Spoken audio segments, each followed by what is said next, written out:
Good morning. आज हम DElEd second semester में पेपर सप्तम संस्कृत, इसमें हम देखेंगे यूनिट 4 व्याकरण। तो व्याकरण में हम आज देखेंगे समास। समास क्या है, इसके प्रकार और उसका अध्ययन करेंगे। सबसे पहले हम समास का अर्थ, समास है क्या, उसकी परिभाषा समझेंगे। अर्थ और परिभाषा को देखेंगे। समास का अर्थ है संक्षिप्त करना। सम सन समासः, यानी दो या दो से अधिक शब्दों की विभक्ति का लोप करके उनका एक पद बना दिया जाता है, तब वह नवीन पद पर सामूहिक अर्थ देता है। समास के अर्थ को स्पष्ट करने वाले पद समूह को उसका विग्रह कहते हैं। इन विग्रह पदों में अर्थानुसार विभक्ति लगाकर समास के शब्दों का आपसी संबंध स्पष्ट किया जाता है। दूसरे शब्दों में हम कहें, समास का शाब्दिक अर्थ है संक्षेप करना। जब दो अथवा दो से अधिक पदों के बीच की विभक्ति अथवा योजक क्या है, जैसे एक ही शब्द का दो बार योजक पदों को हटाकर एक संक्षिप्त पद बनाया जाता है, तो उस संक्षिप्त पद को ही समास कहा जाता है। समास कर लेने पर प्रायः पदों की विभक्तियों का लोप हो जाता है और समस्त पदों को एक पद बनाकर अंत में विभक्ति लगाई जाती है। समस्त पद क्या है?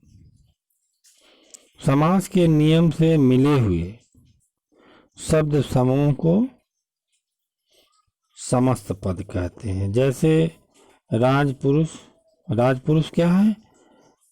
ये समस्त पद है। विग्रह, समस्त पद में मिले हुए शब्दों को समास होने से पहले वाली मूल स्थिति में कर देने को ही विग्रह कहते हैं। जैसे राजपुरुष का विग्रह क्या होगा?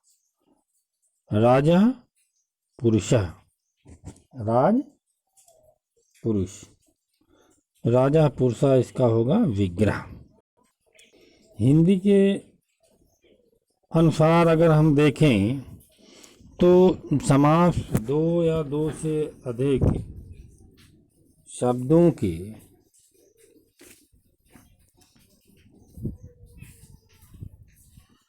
मेल से एक नवीन शब्द का निर्माण करना ही समास है। समास में दो पद होते हैं, पहला तो पूर्व पद और दूसरा उत्तर पद कहा जाता है। इसमें होता क्या है कि कभी पूर्व पद की प्रधानता होती है तो कभी उत्तर पद की प्रधानता होती है। किसी समास में दोनों पदों की प्रधानता हो जाती है, तो किसी समास में किसी भी पद की प्रधानता ना होकर अन्य पद की प्रधानता होती है। तो समास विग्रह को अलग अलग करने की विधि को ही समास विग्रह कहते हैं। तो इस प्रकार हम देखेंगे कि समास का शाब्दिक अर्थ हुआ संक्षेप करना। जब दो या दो से अधिक पदों के बीच की विभक्ति अथवा योजक पदों को हटाकर एक संक्षिप्त पद बना दिया जाता है, तो उसी संक्षिप्त पद को ही समास कहा जाता है। समास करने के बाद प्रायः पदों की विभक्तियों का लोप हो जाता है और समस्त पदों को एक पद बनाकर अंत में विभक्ति लगा दी जाती है। तो हमने समस्त पद भी बता दिया और उसका विग्रह क्या होता है उसको भी फिर हिंदी के माध्यम से भी हमने अध्ययन कर लिया कि उत्तर पद और पूर्व पद। पूर्व पद क्या है? पहला पद। और उत्तर पद क्या है? बाद वाला। तो हमने देखा कि समास की परिभाषा। तो अब हम देखेंगे समास के प्रकार। संस्कृत व्याकरण में समास के कितने प्रकार हैं? संस्कृत में भी वही 6 प्रकार हैं और 6 ही प्रकार हिंदी में हैं। तो यहाँ हम संस्कृत व्याकरण का अध्ययन कर रहे हैं। तो समास के साधारण रूप से 6 भेद या प्रकार बताए गए हैं। द्वंद्वो दिगुरपि चाहम मद गेहे नित्यम अव्ययी भावः तत्पुरुष कर्मधाराय एनाहम श्यामः बहुव्रीहि। यानी द्वंद्व समास, दिगु समास, अव्ययी भाव समास, तत्पुरुष समास और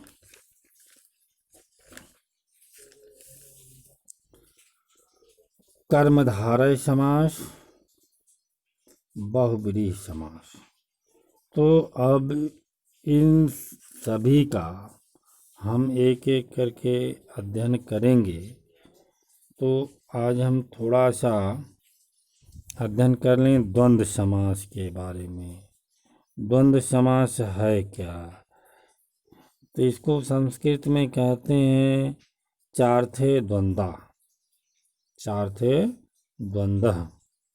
द्वंद्व समास में 2 या 2 से अधिक संज्ञा पद होते हैं।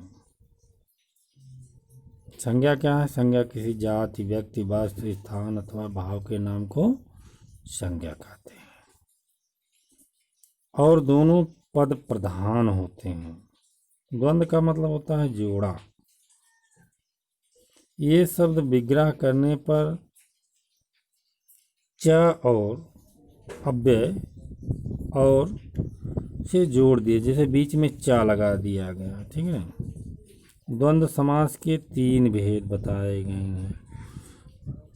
तो द्वंद्व में साधारण एग्जाम्पल देख लीजिए, जैसे माता पिता, राधा कृष्ण, राधा चा कृष्ण चा, है ना।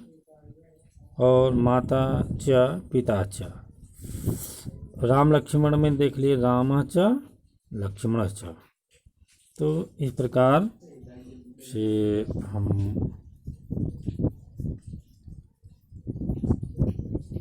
द्वंद्व के बारे में समझ सकते हैं। तो द्वंद्व समास के 3 भेद होते हैं। पहला बताया इतरेतर द्वंद्व, दूसरा समाहार द्वंद्व, तीसरा एक शेष द्वंद्व।